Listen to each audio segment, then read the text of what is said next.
YouTube नगरवासियों, स्वागत है आपका अमेजिंग सर यूट्यूब चैनल पर। आज हम आपको हाई स्कूल 2023 इंग्लिश के क्वेश्चन पेपर को जिसका कोड डीजे है पूरा सॉल्व कराएंगे। तो चलो शुरू करते हैं। पहला प्रश्न है, read the following passage carefully. नीचे दिए गए पैसेज को ध्यान से पढ़िए and answer the questions that follow, और आने वाले सवालों के जवाब दीजिए चूजिंग द करेक्ट ऑप्शन, सही ऑप्शन को चूज करके। The last half of my life was spent, मेरे जीवन का आधा हिस्सा बिताया गया बीता at one of those painful epochs, ऐसे दर्दनाक युग में ऑफ ह्यूमन हिस्ट्री, मानव इतिहास के, during which the world seem to be getting worse, जिसके दौरान दुनिया बद से बदतर होती हुई प्रतीत हो रही थी। Where past victories which had seem to be definitive, जहां पर पिछली जीतें, पिछली विजय जो कि प्रतीत होती थी अंतिम, have turned out to be only temporary, वो सिर्फ अस्थाई ही साबित हुई। When I was young Victorian, जब मैं एक युवा विक्टोरियन था, optimism was taken for granted, आशावाद को हल्के में लिया जाता था।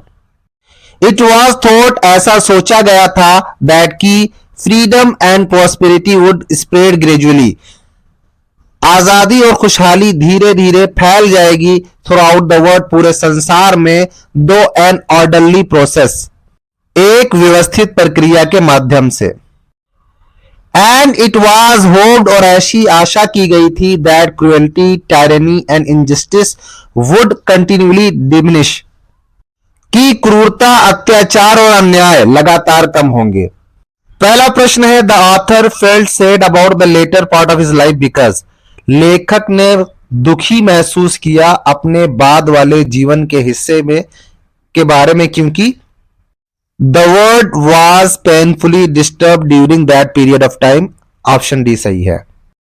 अगला क्वेश्चन है, द विक्ट्रीज ऑफ पास्ट, जो पुराने जमाने की विजय थी, जीते थी, prove to be temporary events, ठीक है, ऑप्शन सी सही है, वो सिर्फ एक अस्थाई घटनाएं साबित हुई। अगला प्रश्न है, the word definitive used in the passage means, definitive जो पैसेज में यूज हुआ है उसका मतलब क्या होता है, अंतिम, यानी कि फाइनल, ऑप्शन बी सही है। अगला प्रश्न है, आई एम प्राउड, फिर खाली जगह है, फिर है माई सन, ठीक है, यहां पर आपको सही उपयुक्त प्रीपोजिशन भरना है। तो प्राउड के साथ एक फिक्स्ड प्रीपोजिशन है ऑफ, तो ऑप्शन सी सही है। अगला सवाल है, rearrange the following word clusters to make a meaningful sentence and choose the right arrangement. एक बार फिर से हमको पुनर्व्यवस्थित करना है शब्दों के समूह को, ताकि एक मीनिंगफुल वाक्य बन सके, एक अर्थपूर्ण वाक्य बन सके, और हमें सही वाक्यों की व्यवस्था को चूज करना है, चुनना है। वर्ड्स दिए गए हैं, crow, clever, is a very, the bird.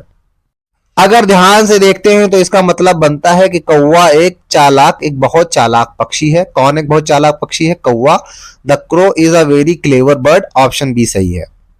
अगला प्रश्न है, complete the following sentence by choosing the correct option, सही ऑप्शन को चूज करके हमको सेंटेंस कंप्लीट करना है। सेंटेंस है, no sooner had he entered the room, फिर खाली जगह है, he went out. No sooner को अक्सर पास्ट परफेक्ट में यूज किया जाता है और इसके साथ देन का प्रयोग होता है, यानी कि ऑप्शन बी सही है। अगला प्रश्न है, which of the following words is misspelled, नीचे दिए गए शब्दों में से किसकी वर्तनी अशुद्ध है, गलत है। अचीव की स्पेलिंग लिखी है ACHEIVE, जबकि होता है ACHIEVE, ठीक है। अगला प्रश्न है, choose correct option to answer the following, one who can not speak, ठीक है, जो बोल नहीं सकता उसे क्या कहते हैं, उसे गूंगा कहते हैं, डम कहते हैं, ऑप्शन बी सही है। फिर आगे लिखा हुआ है, read the passage carefully and choose the correct option to answer the following questions. नीचे दिए गए पैसेज को ध्यान से पढ़िए और सही ऑप्शन चूज कीजिए आने वाले क्वेश्चंस का आंसर देने के लिए। पैसेज है, over many days and months only listen carefully to conversations between her neighbours and people who regularly use the bus. Over many days and months, कई दिनों और महीनों तक। वल्ली लिसन केयरफुली, वल्ली ने ध्यान से सुना, टू कन्वर्सेशंस, बातचीत को, between her neighbours and people, अपने पड़ोसियों और लोगों की बीच में, हु रेगुलरली यूज द बस, उन बातचीतों को सुना, उन लोगों की बातचीत को सुना जो नियमित रूप से बस की यात्रा किया करते थे। And she also asked a few secret questions here and there, और उसने यहां वहां कुछ गुप्त, कुछ राज वाले सवाल या प्रश्न भी पूछे। This way she picked up various small details about the bus journey. इस प्रकार से उसने बस की यात्रा के बारे में छोटी छोटी जानकारियां हासिल करी, प्राप्त करी। The town was 6 miles from her village. कस्बा उसके गांव से 6 मील दूर था। द फेयर वॉज 30 पैसे वन वे। किराया एक तरफ का 30 पैसे था। Which is almost nothing at all, जो लगभग कुछ नहीं था। She heard one well dressed man से, उसने एक सुसज्जित वस्त्रों को पहने हुए व्यक्ति को कहते हुए सुना। ये बात एक अच्छे कपड़े पहने हुए व्यक्ति कह रहा था, बट टू वल्ली, लेकिन वल्ली के लिए, हु स्केर्सली सॉ, जो मुश्किल से ही देखती थी, that much money from one month to the next, एक महीने से दूसरे महीने तक, ठीक है, 1-2 महीने मुश्किल से उसके पास इतना पैसा आता था। इट सीम्ड अ फॉर्च्यून, यह एक भाग्य प्रतीत होता था, यानी उसके लिए एक बड़ी रकम थी।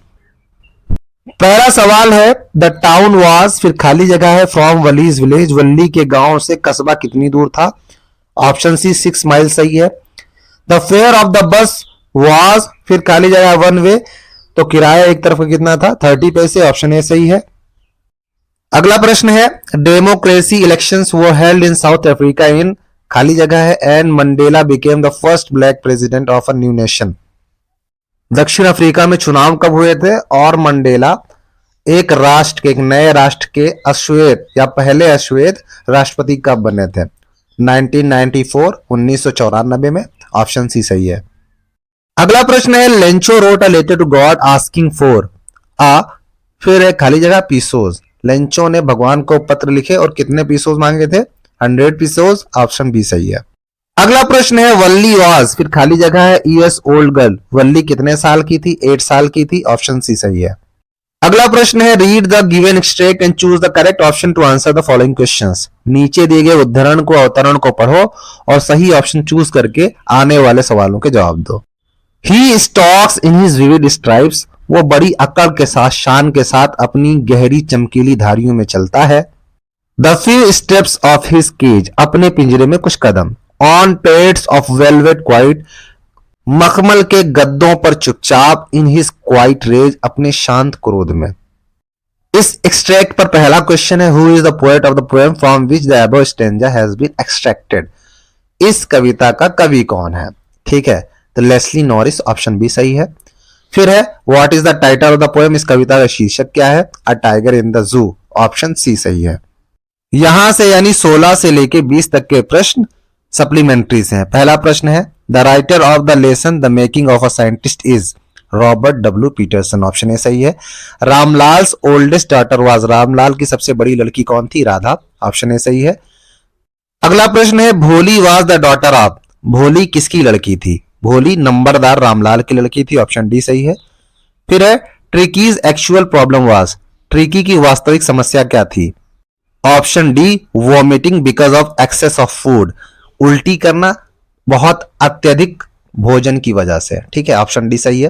फिर है मिसेस पंफ्रे वाजा, मिसेस पंफ्रे क्या थी, एक अमीर स्त्री थी, महिला थी। ऑप्शन सी रिच लेडी सही है।